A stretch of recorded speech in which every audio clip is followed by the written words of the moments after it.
Malheureusement, c'est pas un procédé qu'on peut mettre en place chez toutes les patientes, et entre autres, chez les patientes qui ont eu de la radiothérapie. Et la graisse du lipofilling, heu, il y a exerce une torsion moindre, hein, sur cette peau-là. Donc c'est assez difficile d'expandre la peau, une peau radiothérapiée avec un lipofilling pur.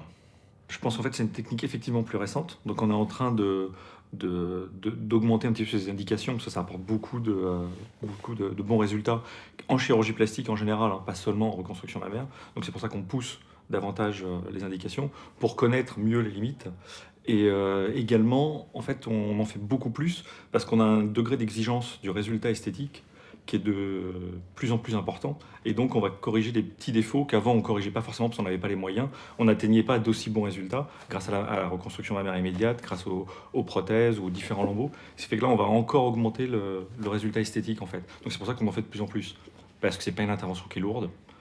C'est une petite lipoaspiration ailleurs pour obtenir un résultat vraiment plus naturel et plus stable.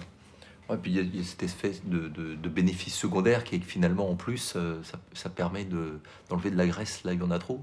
Et que finalement, c'est une intervention de ce fait-là auquel les patients adhèrent assez facilement. Ce que disait Thierry, hein, on est sur des hospitalisations courtes. C'est une chirurgie qui peut même se faire en chirurgie ambulatoire dans bon nombre de cas. Donc, il n'y a pas un gros investissement psychologique de la patiente dessus pour avoir un gain qui peut être important, et en plus un bénéfice secondaire là où on a enlevé de la graisse. Donc c'est vrai que c'est une technique d'avenir. Donc là, effectivement, en théorie, on se dit, mais c'est formidable. On va refaire mon sein en prenant ma propre graisse et sans de cicatrice, avec le bénéfice esthétique que serait celui d'une liposuction. Le problème, c'est qu'on ne peut pas injecter toute la graisse en une seule fois. Il faut que la graisse reste vivante.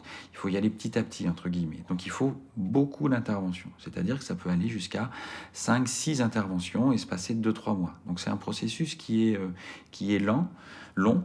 Et il faut bien prévenir les patientes, dire, bon, bah, écoutez, très bien, on va commencer, on va faire 1, 2, 3 lipofillings sur les 6 mois qui viennent. Et on voit le résultat petit à petit. Attention, cette technique ne peut pas s'adresser à tout le monde. Il faut qu'il y ait suffisamment de réserves de graisse pour pouvoir l'envisager. Donc ça s'adresse à une morphologie particulière de femme. Et puis il faut que le sein soit pas trop volumineux, bien entendu. Donc on ne peut pas le proposer à tout le monde. Et dernière chose, on ne peut pas proposer cette méthode en reconstruction immédiate.